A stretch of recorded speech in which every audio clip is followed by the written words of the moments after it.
Yes, indeed. Good afternoon. Yes, good afternoon.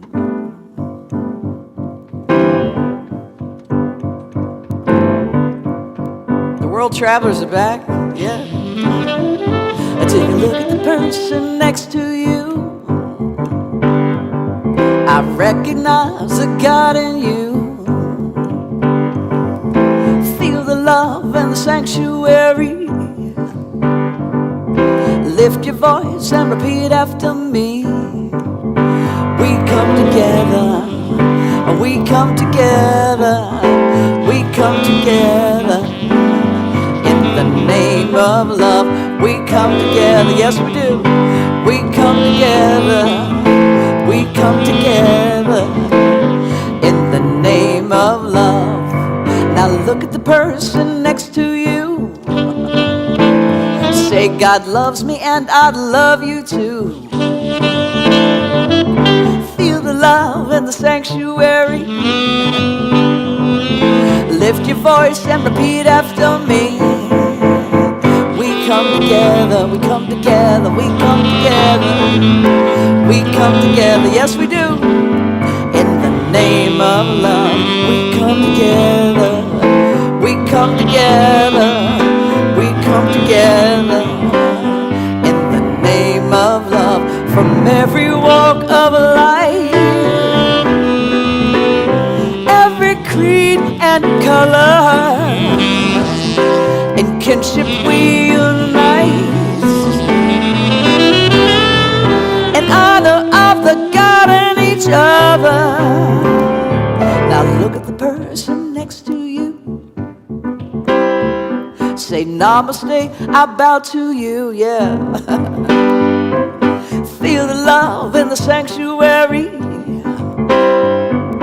Lift your voice and repeat after me. We come together, we come together, we come together. In the name of love, we come together, we come together, we come together. Yeah, we do. In the name of love.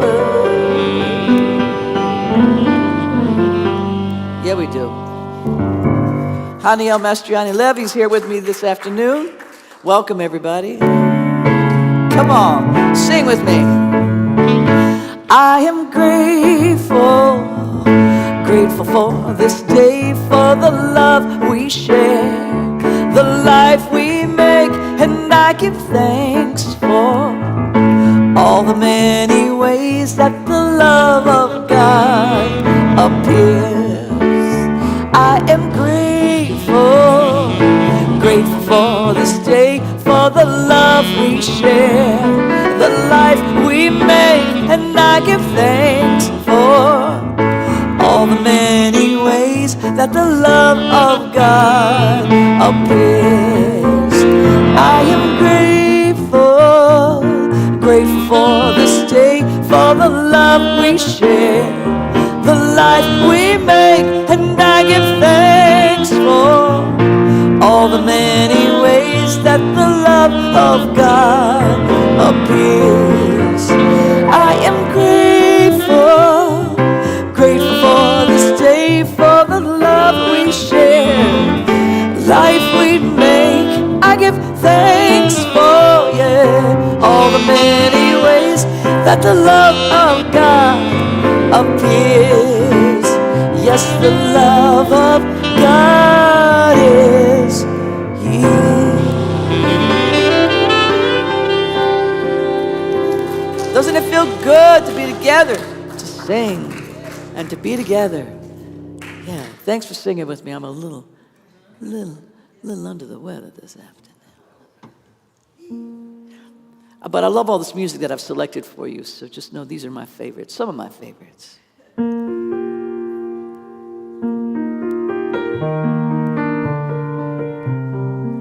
And they're also my favorites because of the people who write them. This is the music of Brannis McKenzie from Oakland.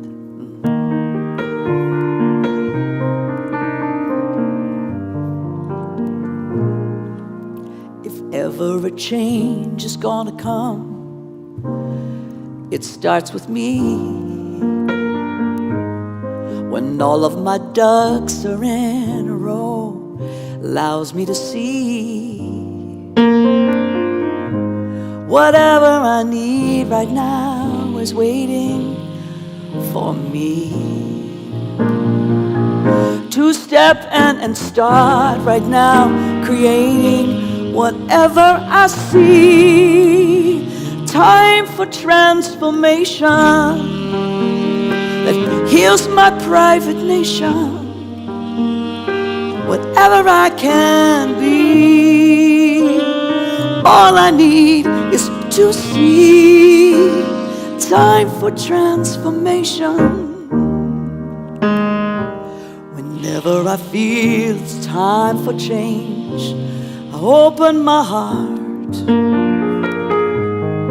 to wonders that Spirit brings upon me. I'm ready to start. I know whatever I need is waiting there for me. To step in and start right now, creating whatever I see. A time for transformation that heals my private nation. Whatever I can be, all I need is to see. Time for transformation, heal my private nation. Whatever I can be, all I need is to see.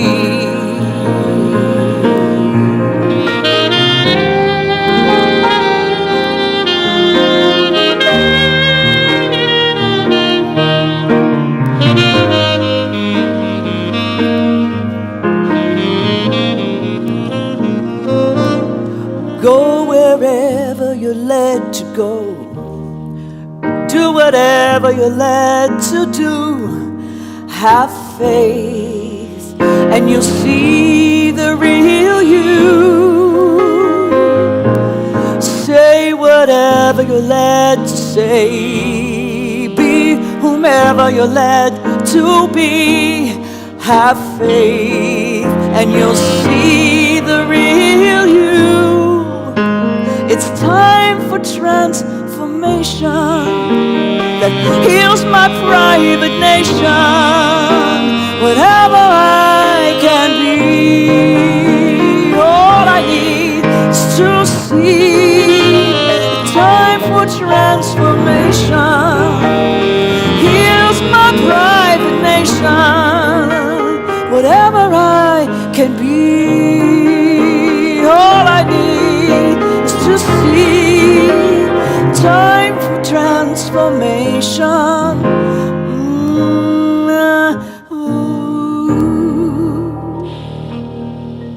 Amen. Amen. Thank you so much.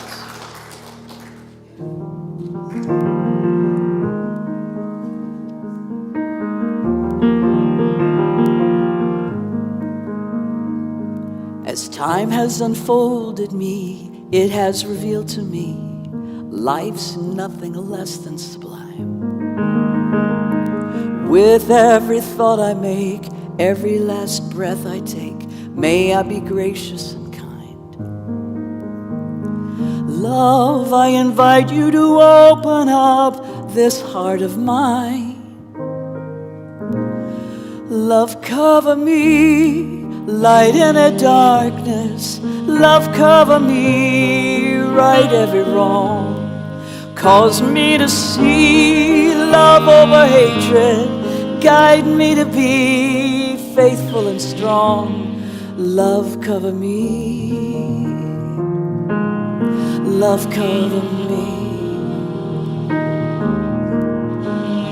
Kindness wash over me. Make me a symphony. Play every note you can find. Make me reverberate, gently deactivate, slowly flow out of my mind. Find me a melody, dance and may my anthem be. Love, cover me, light in the darkness. Love, cover me, right every wrong. Cause me to see love over hatred. Guide me to be faithful and strong. Love, cover me. Love, cover me. Love, cover me. Love, cover me.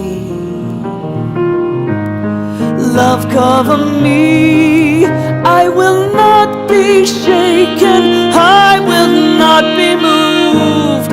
Love, cover me. May my heart awaken. Tenderness be proved. Love, cover me. Love, cover me. Love, love, love, love. Love, love, love, love. Find me a melody, dance and may my anthem be. Love, cover me, light in the darkness. Love, cover me, right every wrong. Cause me to see love over hatred. Guide me to be faithful and strong. Love, cover me. Love, cover me. Love, cover me. Love, cover me. Love, love, love, love. Love, love, love, love.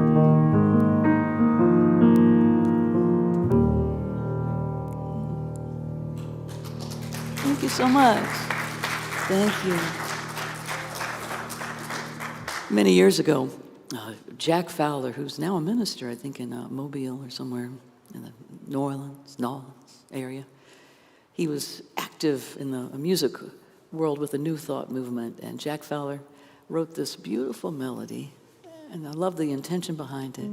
It's called In the Silence. In the silence there is peace. In the silence there is unspoken joy. In the silence there's release from a world full of chaos and noise. I awake to these precious moments when I hear all that could never be said, and right here in this holy silence I find God. I find myself.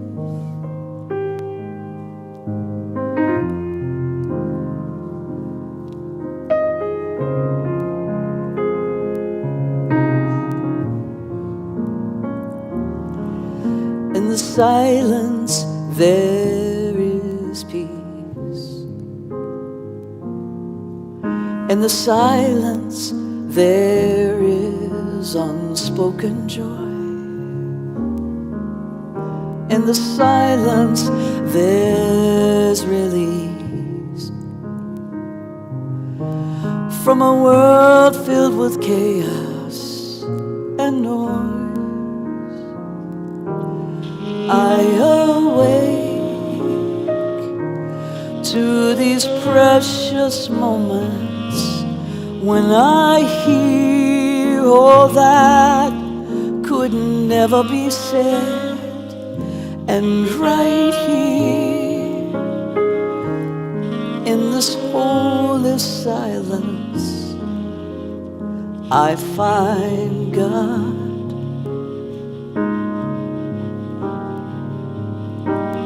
I find God.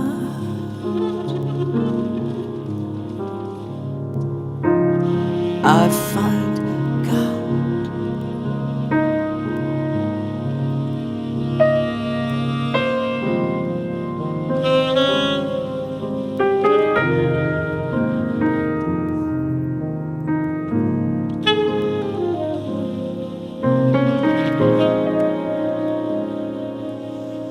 In the silence there is peace. In the silence there is unspoken joy. In the silence there's release from a world filled with chaos and noise. I awake to these precious moments when I hear all that could never be said, and right here in this holy silence I find God.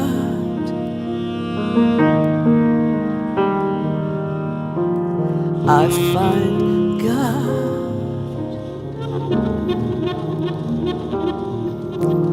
I find God.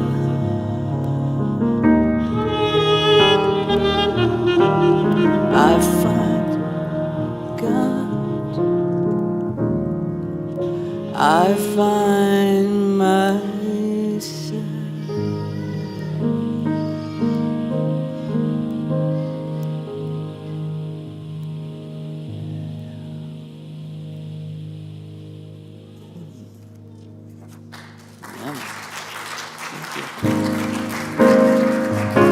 Here's your chance to sing along with us. invite you to lift your heart. Blessed always, blessed always, for the arms of God surround us. Let our joy be so triumphant that we rest in God and say amen. Blessed always, blessed always, for the arms of God surround us. Let our joy be so triumphant that we rest in God and say amen. Let our joy be so triumphant that we rest in God and say amen. Amen. Amen. Yeah. Thank you so much, everyone, for singing along and sharing this time with us. Just continue to take a deep breath. Let's have some prayer.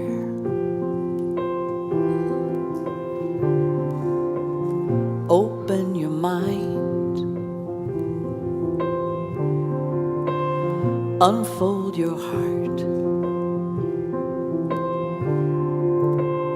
Relax your senses. Feel every part.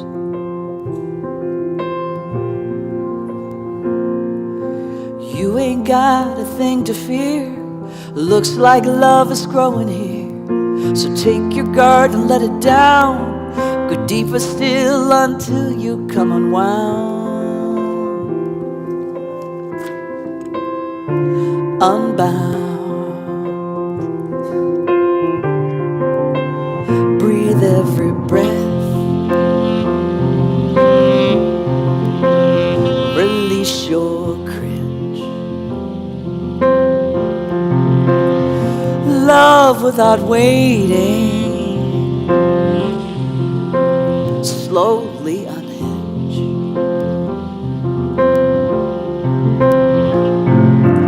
You ain't got a thing to fear. Looks like love is growing here. So take your guard and let it down. Go deeper still until you come unwound. Unbound.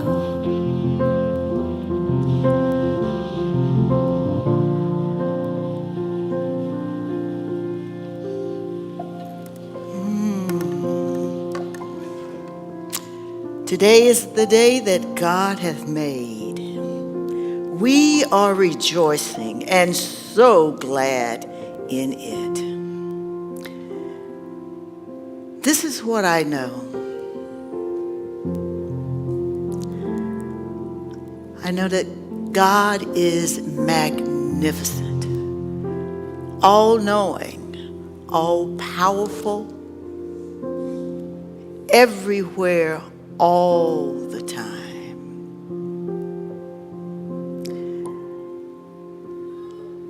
God is the creator of all that is. And we give thanks for that. God is love, joy, anything that you ask. God is all in it. I know that I am one with this magnificence because it lives and breathes in me. And I now invite that fullest expression of God to move through this sanctuary, which it does everywhere, and to move through all of us today.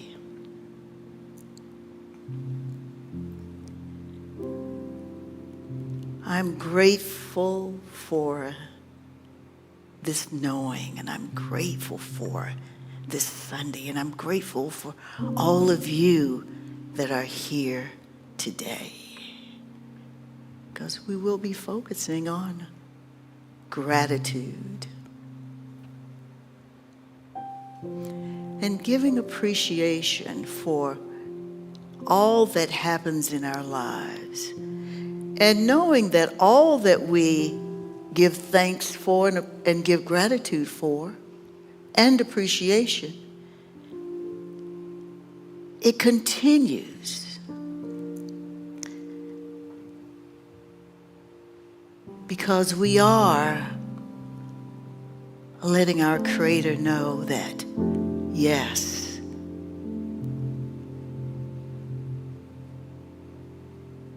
we give thanks, we appreciate, and because we're doing that, it continues to flow. Oh, we thank God for this center, this magnificent place to come together and give thanks together. We thank God for Penelope with this magnificent music and vocals that she is sharing with us today. We give thanks for the joy that fills all of our hearts. There's so much to be thankful for. The air that we breathe that gives us life. We don't even have to ask for it. It's always there. We give appreciation. We thank God for this wonderful planet Earth that we live on.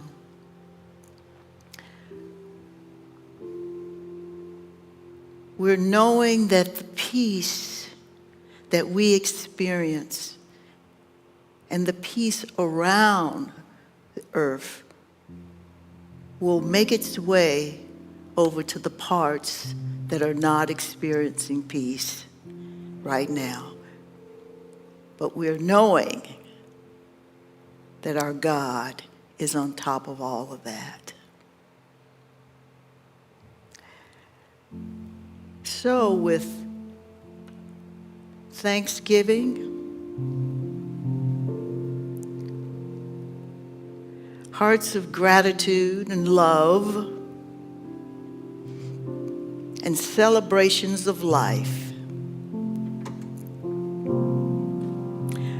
I release these truths to the law with unwavering faith and absolute trust, knowing that it is done, all is well, as we say together, and so it is. You can stop waiting for love to find you. Look inside your heart. Love's already who you are.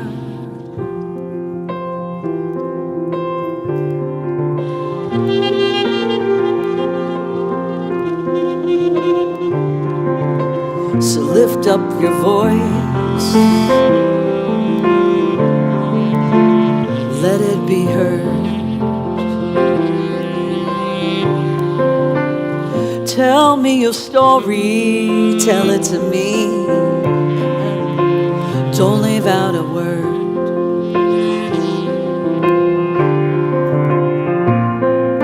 I think I have been there too. I'm a seeker just like you. You ain't got a thing to fear. Looks like love is growing here. So take your guard and let it down. Go deeper still until you come unwound. Yeah. bound.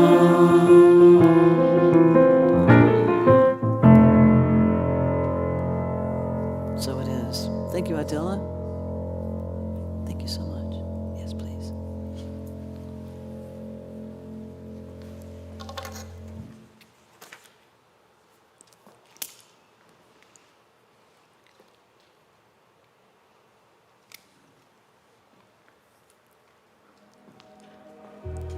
I got it.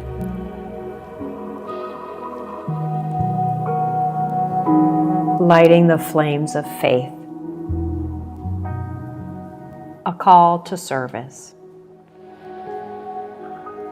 We perform this ceremony to promote the universal consciousness of life, which acknowledges that all peoples, all faiths, all sentient beings come from the one great universal presence which we call Spirit. Fundamental to this truth is the unifying nature of all religious thought and experience, which we honor here today.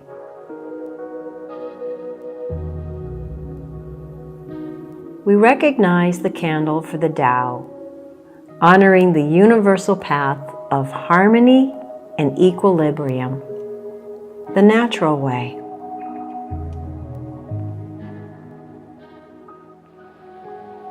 We recognize the candle for the shamanic traditions, honoring the beliefs and practices of all indigenous people, the way of the primal spirituality. We recognize the candle for Hinduism, honoring the path of knowledge, action, and devotion. We recognize the candle for Judaism, honoring the ethical path of living by sacred law.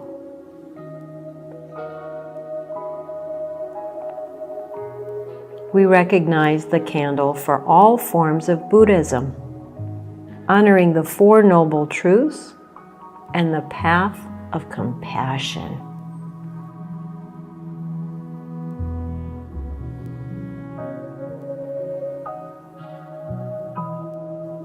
We recognize the candle for all forms of Christianity, honoring the Christ consciousness as the path of love.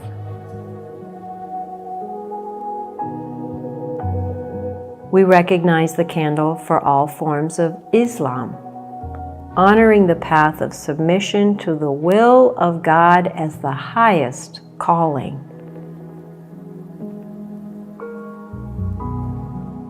We recognize the candle for the universalistic religion of Baha'i, honoring the path of unity and peace. We recognize the candle for all forms of New Thought, honoring the metaphysical path of mental healing through the practice of universal spiritual principles. As we recognize the healing candle, please put silently in the light the name of anyone you wish to experience the healing flame of God's eternal love.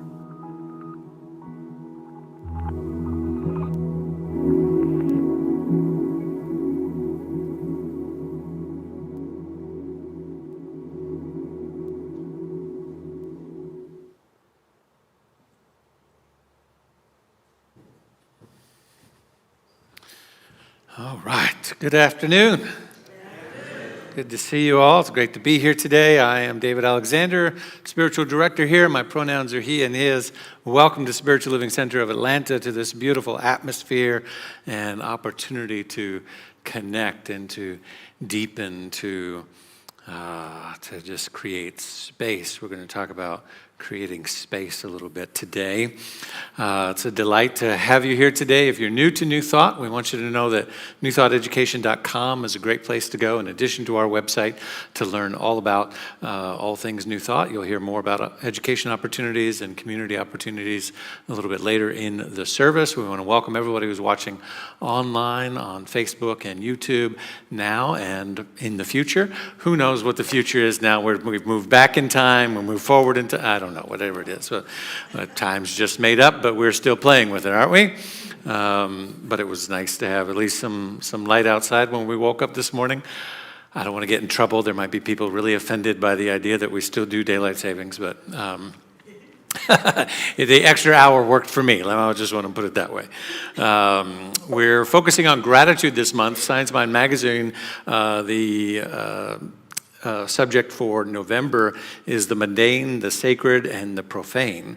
And we're going to talk about gratitude, but we're going to weave some of those topics in there as well as we do that. And so our slide today our affirmation for today is this. Today I embrace the art of slowing down, recognizing that within the mundane lies the extraordinary, waiting to be discovered and appreciated. My gratitude for each moment lays the foundation for more good. I'll say it again line by line and ask you to repeat it after me, then we'll do it a third time together. Today I embrace the art of slowing down. Recognizing that within the mundane lies the extraordinary. Waiting to be discovered and appreciated. My gratitude for each moment lays the foundation for more good.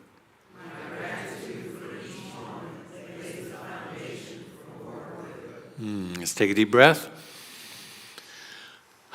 Let's do it together with one voice. Today, I embrace the art of slowing down, recognizing within the mundane lies the extraordinary, waiting to be discovered and appreciated. My gratitude for each moment lays the foundation for greater good, and so it is. So it is.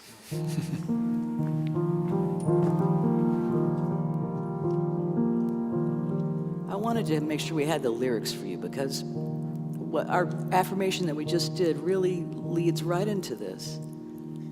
I enjoy so much being in nature, walking outside, and I think I've been taking it for granted that it's there for me. And so I just began to wonder, what if I just slowed down my pace and just observed and let the trees and the sky speak to me and just let the sun light on me. So I just invite you, if you want to sing along, please do. It's a beautiful melody by our beloved Etta Kalaka. Because the ground holds up my feet, because the stars shine down on me,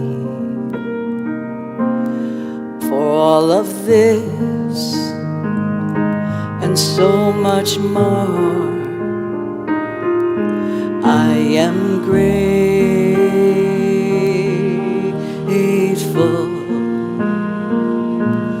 because there's air for me to breathe. I give my thanks to every tree for all of this and so much more. I am grateful,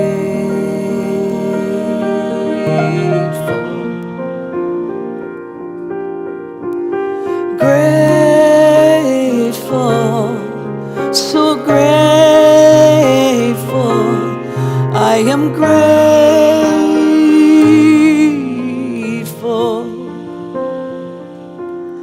because I felt right from the start the steady beat of my faithful heart. For all of this and so much more,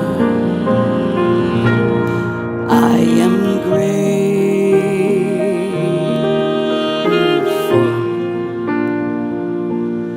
because I think, because I feel,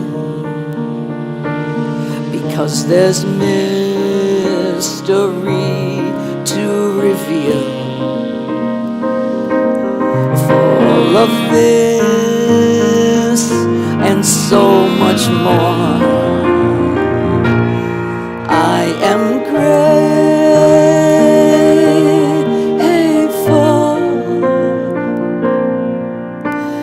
grateful, grateful. I'm grateful.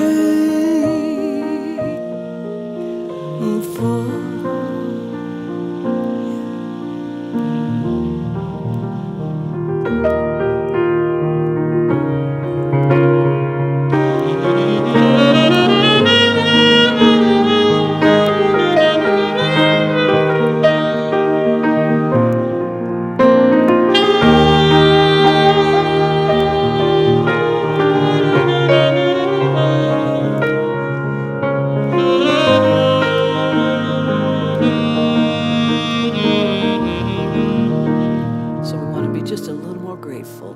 Grateful, grateful,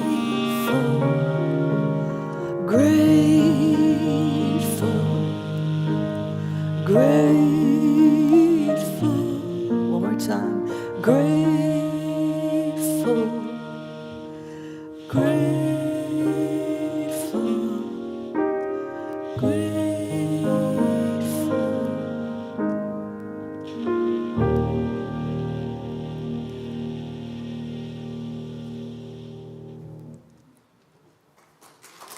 Thank you so much.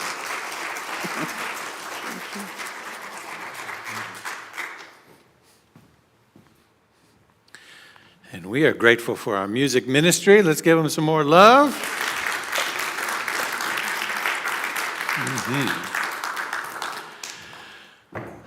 Yes, take a breath. As we anchor in together to be awake, available, enough, and ready for all that life is revealing to us, through us, and as us in this moment. If you're awake, go ahead and say, I'm awake. I'm awake. If you're awake, say, I am awake. I am awake. One more time, I am awake. I am awake. Ah, yeah, there it is. I am available. I'm available. Feel yourself leaning in and opening up. I'm available. I'm available. One more time, I am available. I am enough. Filled with the presence of Spirit. There's nothing outside of you that exists. There's only the God presence in, through, and as you. I am enough. One more time, I am enough. And because I know that I'm awake, I'm available, I'm enough in this moment, and I'm here in this place, I am ready. I am ready. I am ready. All right, here we go. Woo! Feel it? Yes. Good.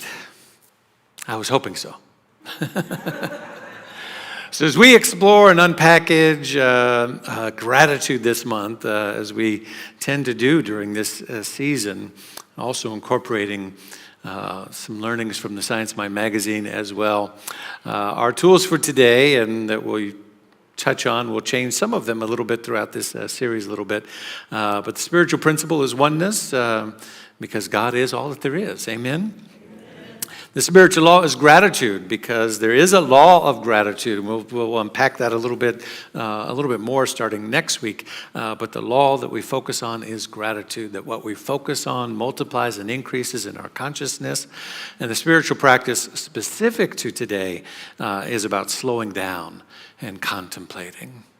Right? Contemplation is the art of contemplation. We need a good contemplative practice as part of our spiritual awareness and our readiness for the world. Have you noticed that there's just a lot going on? I mean, I could say that any week and every week, right? There's a lot going on in the world, a lot begging for our attention, a lot of chaos, noise, activity. How many people think there's a lot of noise in the world right now, right? Is it like down here? Is it like a 1 or a 2? Is it a 10? Where is it? Is it a 5? 10? Remember what you answered. There's going to be a test in a minute. And so, there's a lot, right? There's a lot right now. There's war breaking out and, all kinds of things. And as we progress each moment by moment, day by day, breath by breath, every time we gather together is for me, a moment of progression on our path of liberation. You see, I believe that there's a path of a liberation. There's an intention in the universe for the liberation of your soul and my soul.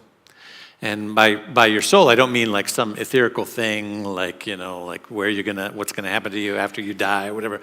I mean the soulfulness of your being, which includes your body, includes your spirit, includes your personality, includes all that you are, includes your experience in this realm, your experience of health and finances and relationship and everything that makes us this. That is on a path that is destined for liberation, destined for freedom, as Dr. Holmes would have called it, emancipation, and did call it in his Declaration of Principles, emancipation from discord of every nature, and that goal is sure to be attained by all. Can I get an amen on that? Sure to be attained by all, meaning we're all on that journey. Now, some of us are awake on that journey. Some of us are asleep on that journey. Some of us are further ahead on the journey. Some of us are further behind, but it doesn't matter. Each one of us, right where we are and right where we find ourselves in each moment, is on that path. And so today I want to talk about, if I keep it real simple when I talk about that path of liberation, I'll just keep it simple and just say it this way. I'm here to get free. I don't know what you're here for, but I'm here to get free, right? Of whatever it is that's mentally, emotionally, spiritually, energetically holding me back from my greatest good, from my prosperity, from my wellness, from great relationship, everything. I'm here to get free, right? Which means I'm not here to defend my wounding. I'm not here. Uh-oh, watch out now. Some people like defending their wounds, right? They're so attached to their wounding, to their trauma, that they're here to defend it. They want to make sure everybody knows about it, and they want to make sure that, we got war breaking out because people are defending their wounds. There's only one thing we're all carrying stuff that has happened to us. Stuff that's happened around us, stuff that's happened, the conditioning before we got here, our parents, etc., all of those things. So I'm not trying to make light of any of that because some of us perhaps carry heavy wounds. But there's only one thing that you can do with a wound, or what we like to refer to now, which I think is good and healthy for the collective consciousness, to call it out, trauma, right? We call it, the trauma that you carry, whatever it is, or that we as humanity carries. There's only one thing that you can do with that, and that's to heal it. But so many of us choose to defend it, to prop it up, to promote it, to make belief systems and structures out of it. And it's all holding us back from our liberation. And so I want to talk today and this month about the vehicle that is the conduit or the portal of our liberation. And that is always our consciousness. Always. Now, some of you, most of you, pretty much all of you, right, know me well enough to know that I talk a lot about social issues, social justice. I care a lot about things that are happening in the world and the way that we're moving as humanity, both locally and globally. And I think it's important to speak to those issues in a prophetic way. That is a big part of who I am. But at the base of all of that is the understanding that consciousness is all that there is. And that consciousness is always the portal of our liberation. Right? Consciousness is always the portal of your liberation. It's never going to happen any other way than through your consciousness. Now, there are things to be said about conditions and circumstances and environment, and we can do things to improve the economy. We can do things to make sure that those who don't have can have and have get a leg up and get a good start and have conditions that are conducive to greater success and health and well-being and all of those things. But all of those systemic changes, structural changes, rules, etc., are first and foremost are all there and held up by consciousness. So the only way those things are going to change is also through consciousness. So consciousness is always the portal to our liberation. You ever try to free somebody who's not ready yet? Right? People familiar with AA know a lot about that, right? You can take somebody to a meeting, but if they're not ready, right? They're not ready because it has to come through the portal and the pathway of consciousness always. And so as we begin to understand and unpack gratitude in a deeper way this month, I want to focus on that portal of consciousness that is the pathway in which our liberation is set in the world, and the gateway through which we achieve whatever it is that we're desiring. It's not about what we are believing in any particular moment. It's about who we are being, who we are, how we are behaving to some degree, but more importantly, because behavior brings in judgment, but more importantly, just energetically, who we are being. Did you know that it's like 95% of what from infancy and really prenatal through infancy up to about age 3 of what children learn from the adults that are around them, 95% of it is nonverbal, right? It's who the people are being that has the greatest impress on the consciousness of that child. Not what they're saying and not what they're doing, right? They could be saying and doing the right thing, but being something else, and the child will know that person's not safe. They're telling me to do something, but I don't sense it from their being. Now, they don't have the words to articulate that, but their consciousness is taking that in, and we've actually been able to measure that and figure that out in child development work, right? It's interesting that, if you go back and you look at the Sermon on the Mount, the Sermon on the Mount is all about how to be, right? How to love people, how to show up, how to be a neighbor, how to communicate that, how to create community. It's all about who you are being. Just 3 centuries later, by the time they developed the Nicene Creed, the Nicene Creed and the Council of Trent is first of all, a bunch of men got together and decided that they would figure out how to do this thing called Christianity better than what Jesus told them to do in the Sermon on the Mount, right? And not so much what he told them to do, but how he told them to be. Like, this is how you need to be with humanity and with each other. And so they said, no, we need something better than that. We need something that's got some rules and some structures to it and what to believe. And so the Nicene Creed is all about belief. We believe this, we believe that, we believe this, we believe. And it says nothing about how to be, which is why it's so off track, right?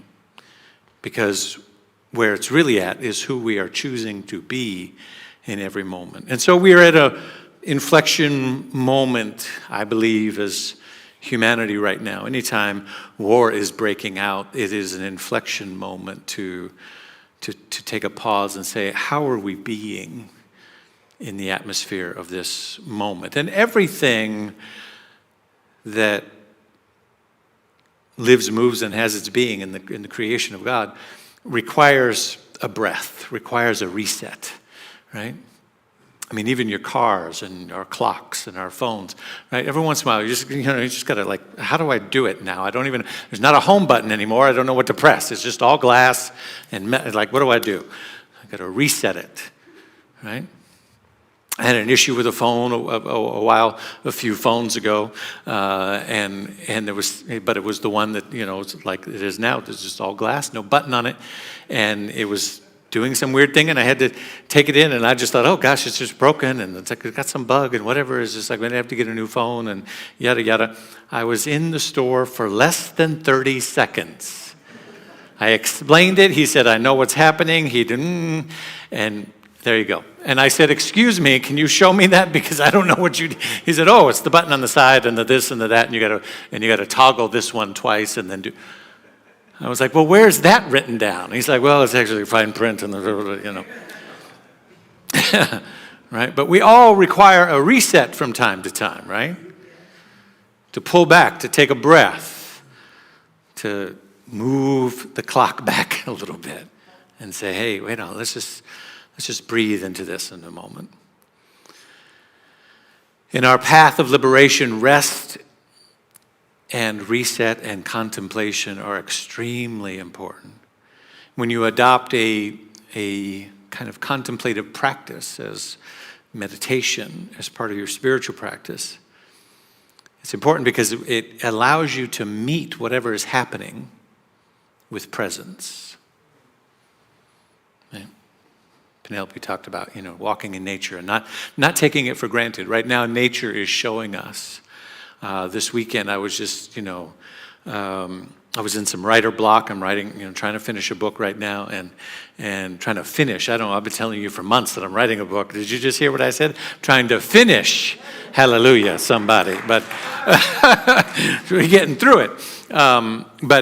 But I was in a moment where I just couldn't. I knew this section I needed to write, and I knew what I had, but I couldn't figure out the bridge. I couldn't figure out how. I was just like, I just needed to sit with it, and I just had this terrible writer's block about it, and I couldn't move on and do anything else, and this lasted the whole day, and I kept trying to do other things, and I just couldn't quite be fully present in doing that thing, and then finally I realized it was like, oh. I literally looked out my window and I saw a bunch of leaves falling. And as I watched them just fall, I went, oh. Yeah, I just need to sit here for a minute and just let go. And just be present with whatever's happening. Stop trying to get there, stop trying to go there, stop trying to meet this and meet that. Put this thing on my calendar and rush to a coffee shop because I'd have 1 hour, or 2 hours between this event and that event, and I would sit there. Maybe if I just read the right thing, and if I just read and I just get the right thing in my consciousness, then I can figure it out and I get it started, and then I'll finish it when I get home after I pick up so and so and do whatever. No, just be present with whatever is in this moment, right?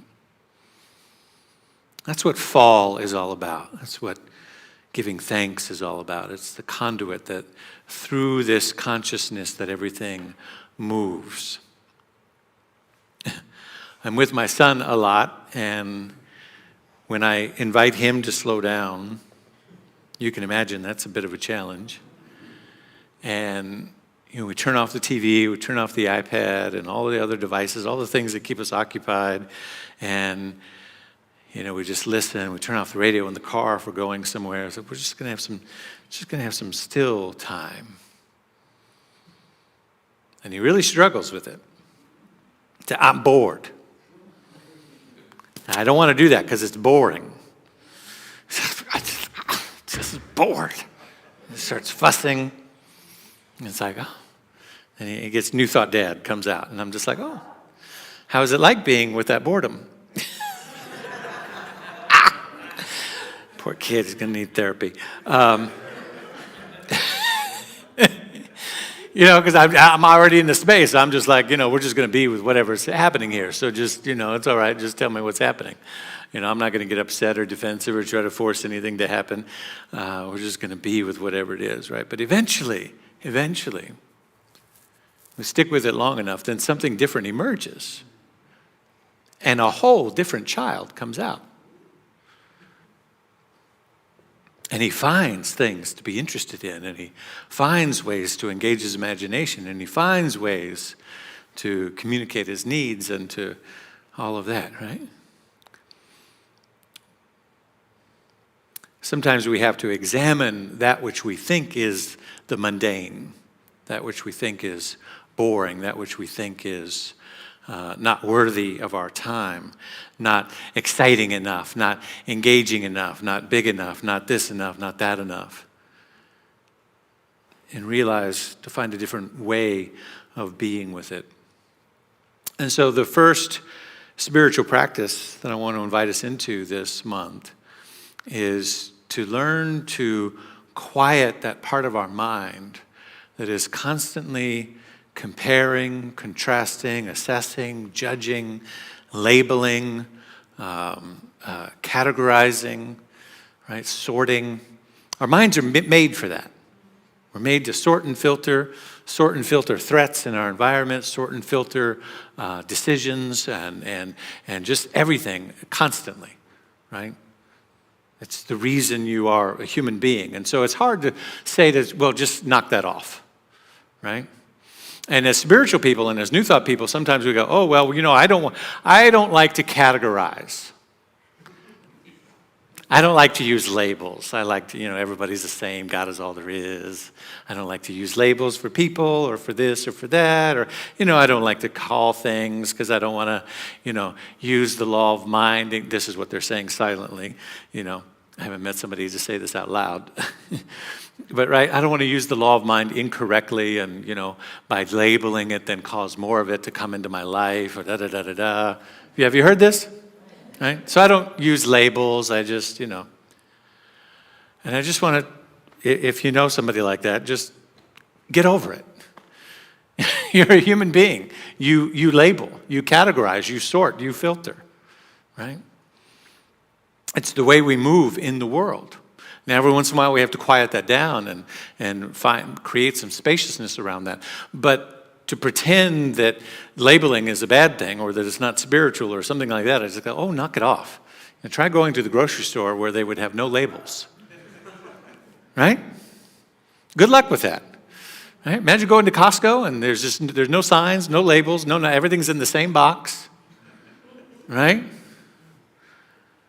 Not fun, right? Labels and categorizing and doing all that stuff is important to how we maneuver in this dimension. And every once in a while, we need to learn how to slow it down and open ourselves up, right? Because sometimes, as helpful as all of that categorizing is, sometimes it leads us to an incorrect assumption, right? Sometimes it leads us away from experiencing the moment. Sometimes it leads us into judgments and ways and behaviors that take us out of the present moment because we're fearing what might happen. We're saying that we already know what the conclusion is. You ever have this conversation in your head? Well, I'm not going to, do this or do that because I know that the person will, right? There's no sense in me talking to them because I know what they're going to say. Right? As soon as I say this, they're going to say that. You've rehearsed it all ahead of times in your mind. And what is all that based on? It's based on the categorization and the experiences and past experiences and things that you've heard. But then you begin to fill it in advance of it happening based on your assumptions, based on that data, right? And you might be right, you might be wrong, right? If we begin to just slow that down for a minute, and recognize that in moments of chaos and moments of upheaval and moments in which there is a lot of noise happening in the world, that a contemplative practice comes in as a very valuable and important antidote to the noise, And I asked you how much noise is there going on in the world. Is it a 10? Is it a 1? Is it a 5? Where is the noise level right now? Is it cranked past the dial, right? Is it on 11 or 12, right? Whatever it is, you have to match the noise of the world with the clarity of your intention. You have to match the noise of the world. You can't, because you see what you have within you, the presence of God, the presence of Spirit, the embodiment of love, the attitude of gratitude, all of those things that we want to cultivate in spiritual space, in our consciousness, are actually energies and powers that are greater than the noise. They're greater than the chaos. They're greater than the division. They're greater than the hatred. They're greater than all of the stuff that's happening, whether it's in the news or legislatively or wherever it is, or if it's in chaos and relationships in your own personal experience, or wherever you find the noise. Because the noise is always based on those negative assumptions, those false ideas, those preconceived notions about who we are and who other people are and all of that. They're all based out of the inability to slow down. Because when you slow down this is why contemplative practice is so important. When you slow down, what you do is you open up the gap. Have you guys seen that commercial where the lady opens up? Have you seen that one? It's like I don't know, it's an eye drop commercial or something. I don't know what it is. I don't know what they're selling. I just know she does this thing with her hand, and like this sort of almond-shaped thing happens, and she like steps into another universe. She does it repeatedly. It really bothers me. Every time she's just walking, and she's like, and I'm like, oh, it just like, kind of disturbs me.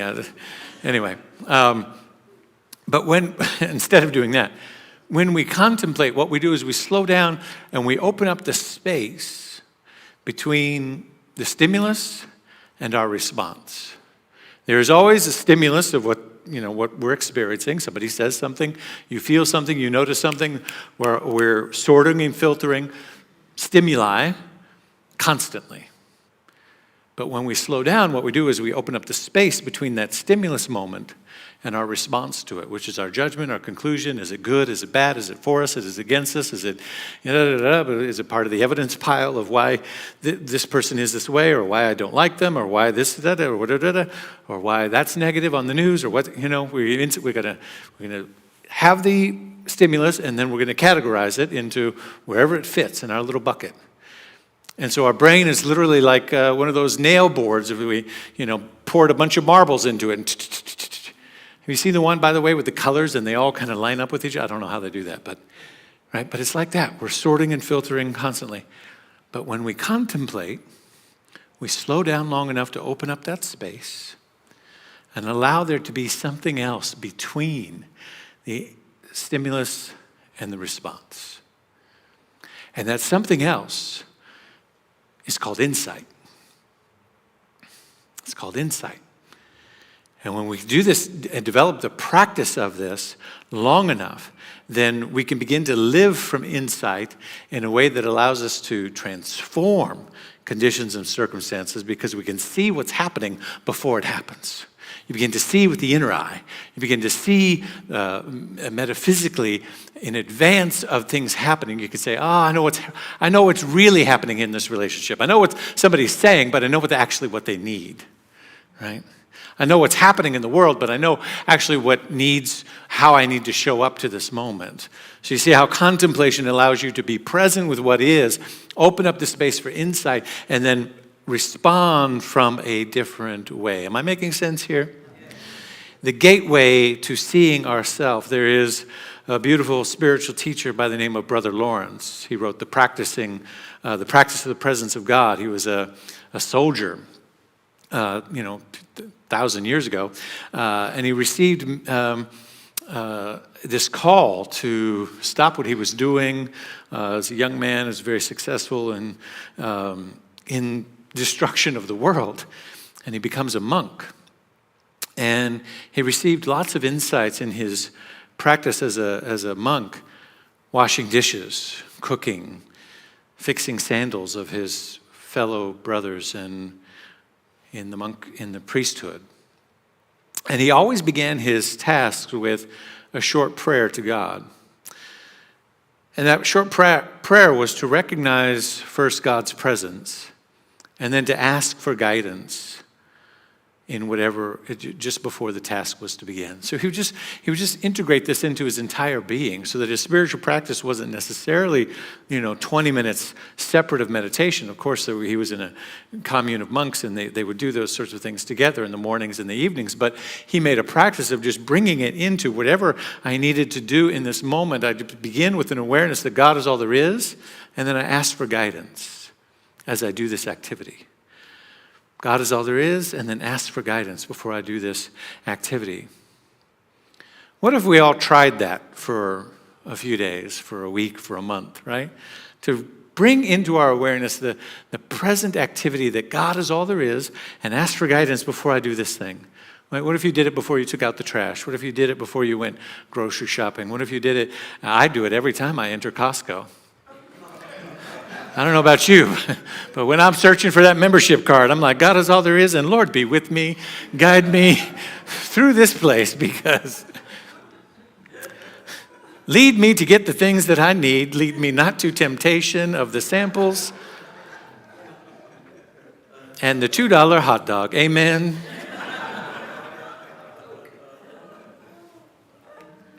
Brother Lawrence said it this way. He said, it's not necessary to have great things to do. I turn my little omelet in the pan for the love of God. Right? He prayed when he did dishes. He prayed when he was fixing sandals. He prayed when apparently he knew how to make an omelet. Right?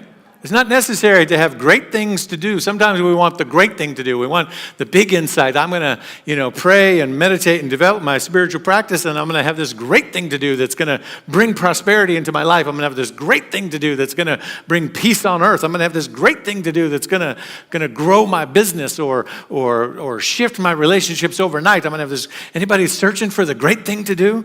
Like, if I just develop my spiritual practice enough, the great thing will pop out of nowhere. And I'll just see it, and I'll know exactly what to do. And here it is, my moment. Right? The phone call has come. My ship's coming in. Come on, somebody. I know you've been praying for it. Been praying for that big moment, the big contract, the big whatever, right? The big book deal, the big this moment. What if it wasn't about that? Brother Lawrence says it's not necessary to have great things to do. I turn my little omelet in the pan for the love of God. Just be present with the presence of God, with whatever it is that you're doing in that moment. And if you wait too long, if you pause too long, then somebody else in the room will say, for the love of God, turn the omelet. That's not Brother Lawrence, that's Brother Frank, who just has a little less patience than Brother Lawrence. I was just checking to see if you're still with me there. Brother Lawrence says, I turn my little omelet for the love of God. If you wait too long, Brother Frank will say, for the love of God, turn that omelet. It's been cooking on that stove long enough. My friend Sharif Abdullah wrote Creating a World That Works for All. And he said this, a world that works for all is one where our mundane actions serve our deepest individual and collective needs. In such a world, the possibility of the beautiful and the sublime exists because we have taken care of the ordinary. A world that works for all is where our mundane actions serve our deepest individual and collective needs. Just pause right there for a minute. Right? Where our mundane actions, going to the grocery store, getting gas, doing this, doing that, folding the laundry. Can you imagine a world in which the mundane things serve our deepest individual and collective needs? Wow. I had to, when I first read that, I think some of you know I used to meet with Sharif on a weekly basis. And I remember bringing this particular one up to him one time. I said, how could that be? Because, I was a young minister trying to build this ministry, and again, looking for that great thing that's going to, bring all of these people, and we're going to do this great work, and I'm going to partner with him, and we're going to do it together. We're going to be so busy just meeting with people and moving them through this curriculum and these insights, and it's going to change the world. How could serving the mundane actions, how could doing the mundane actions serve our individual and collective needs? And the more I sat with it, and as he poured honey in his tea or in his coffee and stirred it, and so we just sat there and did the mundane things of talking about life, I said, oh, it's slowing things down long enough to realize that you are walking in the world with a presence of the divine that is constantly saying to you, all of your needs are met. Right? God is all there is. All of your needs are met. Right here, right now. How do you know that? Because you're meeting them. As you fold the laundry, all of my needs are met. God is all there is. There's more than enough. I don't need to rush from this activity to the next thing. I don't need to finish this so that I can get to the email. I don't need to do the email so that I can get to the place, or just in this moment, because this moment is all that there is. As I fold this laundry, as I do these dishes, as I flip this omelet, as I tie my shoes, in this moment, all of my needs are met because God is all there is.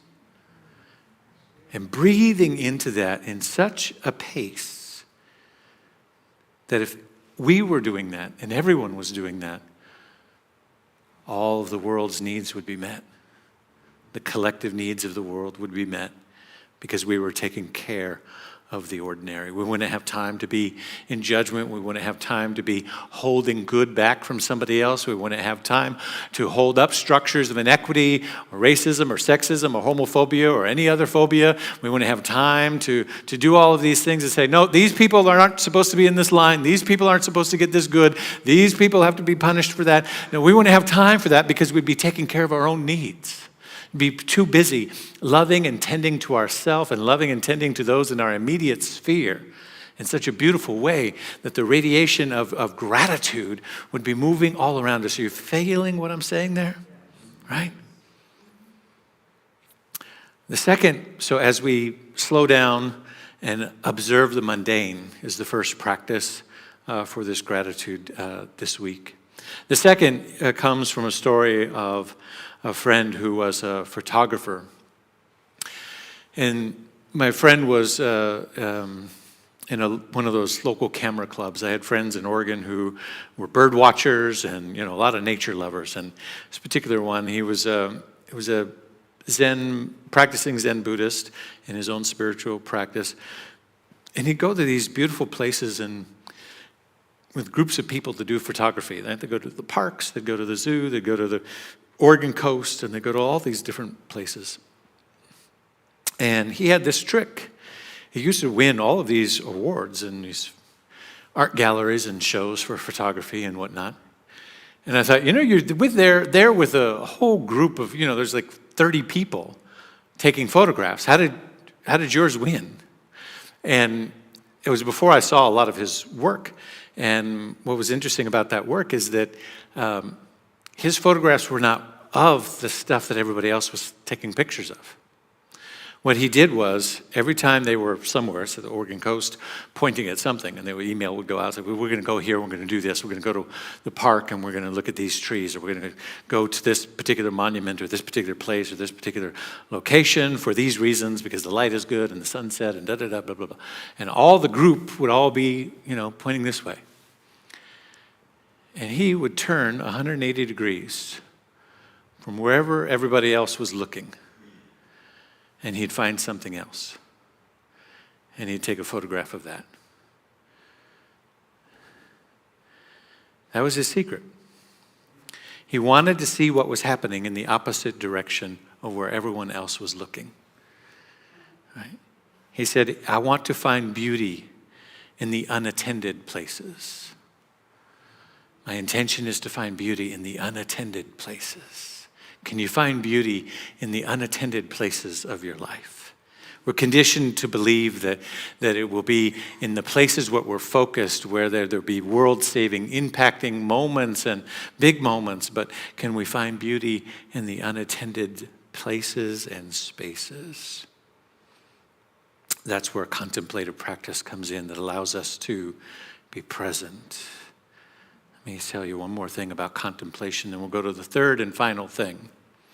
When we adopt a contemplative practice, it enhances our ability, once again, to meet whatever arises with presence, with spaciousness, and with curiosity. With presence, with spaciousness, and curiosity. And so his curiosity led him to turn around and find the unattended thing. And finally, the third thing is, you've probably all heard the phrase, right? Before enlightenment, chop wood, carry water. Well, what comes after enlightenment? Chop wood, no, the laundry. Because you've been out chopping wood and carrying water. But it's the same principle, right? Before enlightenment, the laundry. After enlightenment, the laundry. Before enlightenment, chop wood, carry water. After enlightenment, chop wood, carry water. It is to pay attention once again to what's in front of us. That the work doesn't change, even when we gain enlightenment. The work is to develop the practice and be deep enough in the practice so that when the wounded world comes for us, and it will, we have a practice deep enough to absorb it. The world will come for us because the world is coming out of its wounded, it's sort of its woundology, if you will, right? It's coming out of its wounding, defending it, protecting it, promoting it, putting it on you and everybody else around you and all of humanity. And when we begin to slow down long enough to heal our own trauma, to contemplate, to be present with curiosity and spaciousness and presence to what's right in front of us, then suddenly the wounds begin to heal. The trauma begins to get relieved. We separate that space between incident or trigger or the, lost the word, the stimulus, between the stimulus and the response. And we begin to open up that space so that insight comes forward. And when we begin to live for insight, we see in advance, we see the pattern, we see the purpose, we see the reason that things keep showing up again. Have you ever lived from insight where suddenly you see something coming and you're like, I know exactly what this is. I know why this is here. I know why this is happening in my life again. I know why this is showing up in my bank account again this way, or showing up in my relationships again this way, or showing up on the planet again this way. And it's because we haven't, or I haven't, learned the lesson of XYZ. Everybody been there? That's called living from insight. But you can cultivate, that's not just a one-off, like a happenstance, like you just rolled the roulette wheel and just dial, it's not like Wheel of Fortune and just so you happen to get, insight on the board. No, you can actually cultivate the space to live from insight 24/7, to live from that space where your contemplation is deep enough that the insights and patterns begin to reveal themselves, and then the work doesn't change. The thing about the chop wood, carry water is that the work doesn't change. The work is the same before. You're here to get free. After enlightenment, you're still here to get free. But the shift is this. After enlightenment, you realize there is no you, there's just the one. You are one in the sea of humanity, and the humanity is in you. And so your liberation is tied up with everybody else's liberation. Before enlightenment, you think it's about you. That's how you know, if you've gotten there yet. Do you think your enlightenment or your spiritual insight, your quest to know more, whatever you want to call it, right? Do you think that's about you and the life that you're living and the goals that you have for your career, your finances, your relationships, your well-being in this planet? Or do you think that you are tied up in the destiny of all other beings on the planet? That is the difference. And there's no judgment because it's the same. Chop wood, carry water. Chop wood, carry water. The laundry, the laundry. The omelet, right? It's the same. The only difference is you now, after enlightenment, you now understand that there is no difference between your liberation and the liberation of the entire planet. And so you continue to do the deep work, and you continue to do the action in the outer world. You continue to help liberate others, as well as you continue to liberate yourself on a daily basis from any thoughts, activities, or ways of being that would stop you from being free in your mind, in your heart, in your soul, in your entire being. And then gratitude floods the entire place. Gratitude for everything, for every moment, for every insight, for every activity, for everything that is happening. Michael Bernard Beckwith says it this way: gratitude places you in the energy field of plenitude. Glow with gratitude. Glow with gratitude. Glow with gratitude, and see how awe and joy will make their home in you. You begin to live with awe and joy about everything. You begin to walk in the atmosphere of the everyday planet, every leaf that falls. This morning I was meditating on the deck, and then I went back to those leaves that had got my attention yesterday, and they're still there. There's still more falling, right? But this time I just had awe for each and every one of them as I followed them down. I was like, oh, look at that. That one's reminding me. Oh, look at that one. That one's there to remind. And there's still, in my backyard, there's still all of these colors, green and gold and browns and oranges and all of these beautiful colors. And so as each one fell, I was able to go, oh, thank you. Thank you for serving. Thank you for showing me beauty. I didn't know, they were falling, they were all, brown and dried, but I didn't know which ones were the gold ones, which ones were the bright green. And when they're all green in the spring, there's different colors of green in my backyard, right? So I didn't know which one, I didn't know which tree it came from, which green it was as it served its life. I didn't know, but I just was able to say, oh, thank you. Thank you for showing me. Thank you for reminding me. Thank you. Oh, that one, look, thank you. Just take it all in and just be in awe and wonder for each and every moment. Conditions in the world change by insight. They don't change by expectations. Woo! I know it's kind of a quiet, contemplative moment, but somebody needs to shout on that one. Conditions in the world don't change by expectations. You say, well, I have an expectation that this is going to change and that's going to change and they're going to behave better and we're going to elect the right people and they're going to behave. No, your expectations have nothing to do with how things are going to shift in the planet. Everything shifts in the planet because there's enough insight. And insight comes from slowing down, creating the space and the conditions for it, allowing it to rise up, and then acting appropriately from that insight, behaving appropriately from that insight, acting in the world and moving your feet appropriately from that insight. But conditions change by means of insight, not from expectations. Not from expectations. Last one for today is from Howard Zinn. He says, to be hopeful in bad times is not just foolishly romantic. It's based on the fact that human history is a history not only of cruelty, but also of compassion, of sacrifice, courage, and kindness. What we choose to emphasize in this complex history will determine our lives. If we see only the worst, it destroys our capacity to do something. If we remember those times and places, and there are so many, where people have behaved magnificently, this gives us the energy to act. And at least the possibility of sending this spinning top of a world in a different direction. And if we do act, in however small a way, we don't have to wait to find some grand utopian future. The future is an infinite succession of presents. To live now as we think humans should live, in defiance of all the bad that is around us, is itself a marvelous victory. That last part. And if we do act in however small a way, we don't have to wait for some grand utopian future. The future is an infinite successions of presents. And to live now as we think human beings should live, in defiance of all that is bad around us, is itself a marvelous victory. So we take a deep breath in.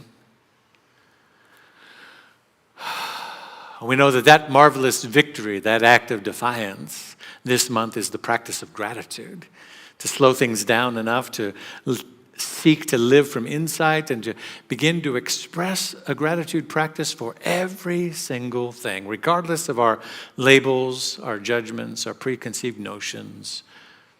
And we're not trying to stop the mind from categorizing and sorting, and the mind is doing what the mind does. But the spiritual practice is rising up within us to slow down, to open the space, to allow insight in, and to be in deep appreciation and gratitude for every single moment. This practice will transform our experience from the inside out. And for that, I truly give thanks and deep gratitude for this moment, for this space, for this community, for all that we are and all that we share together. And so it is. Thank you. Peace and blessings.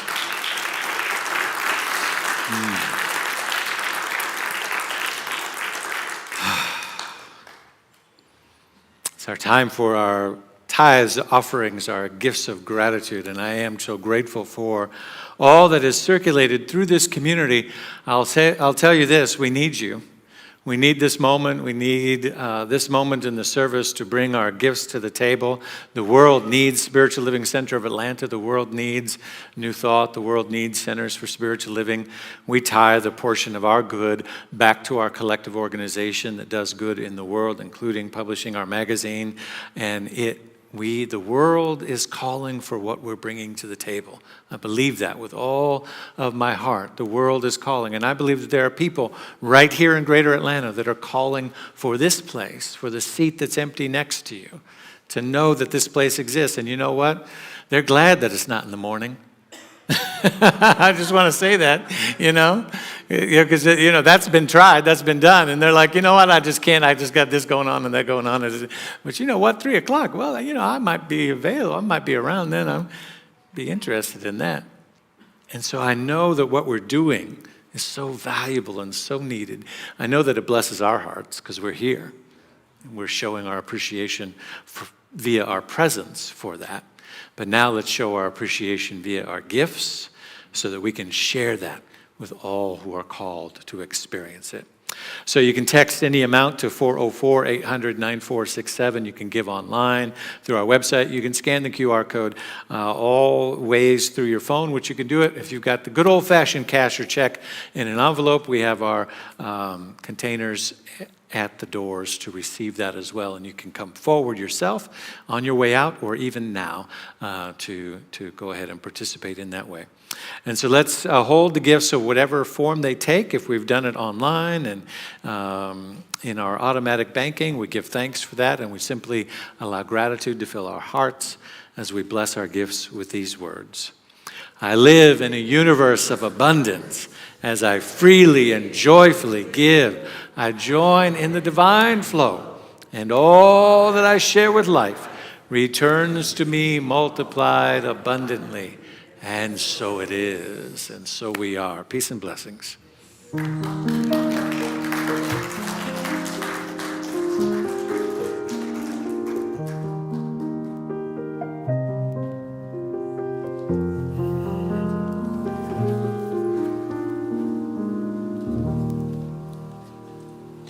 Hi, my name is Jericho Brown. My pronouns are he and him. I serve on the creative arts team here at SLCA. This is my first time doing the announcements. I was told I'd be just fine as long as I remember to smile.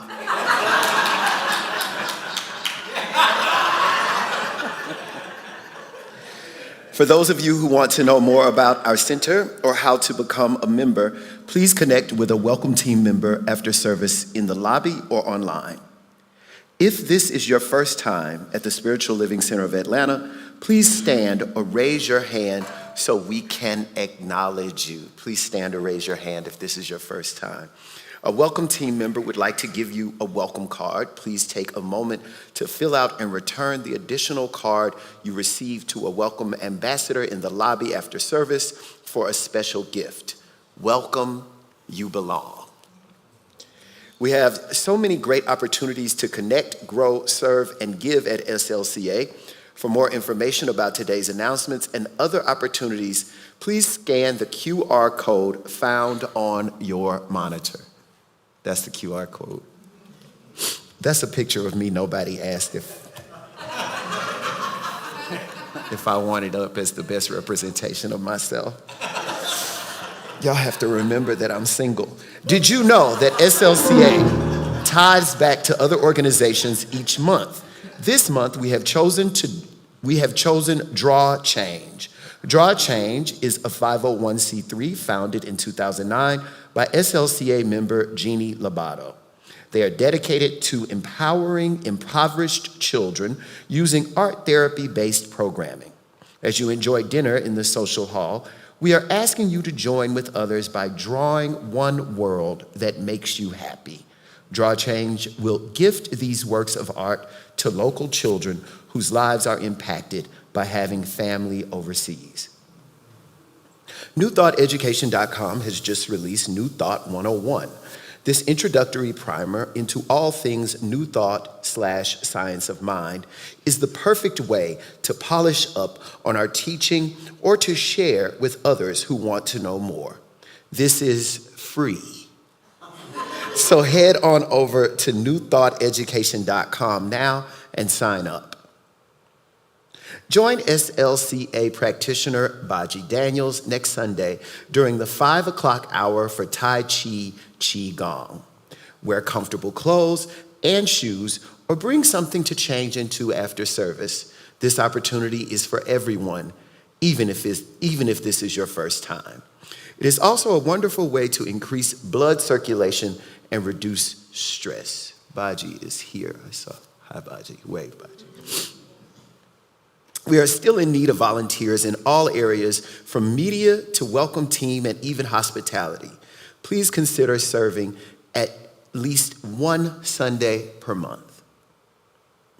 Our Pet and People Food Drive will take place November 19th from 12 to 1 p.m. If you would like to arrange another time to drop off items or have any questions, please speak with Shannon in the social hall. All items collected support Toco Hills Community Alliance and PAWS, a no-kill animal shelter. We now have dates and hotel information on our 2024 CSL National Conference taking place in Charleston, South Carolina. Plan now to join our group for this amazing conference taking place from February 19 to 22nd. For more details, ask us in the social hall after service.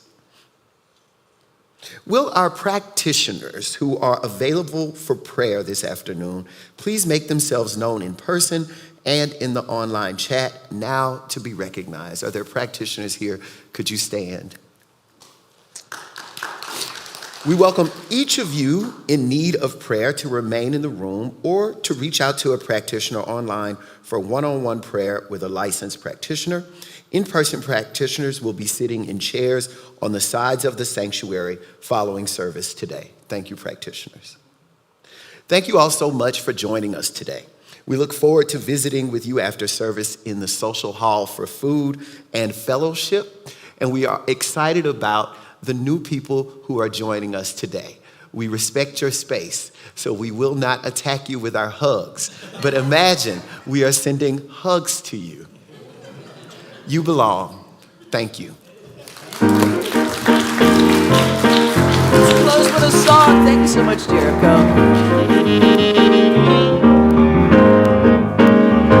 We envision a world that works for everyone and for all of creation. We see all people, all beings as expressions of God. We see a world that works for everyone. We envision a world that works for everyone and for all of creation.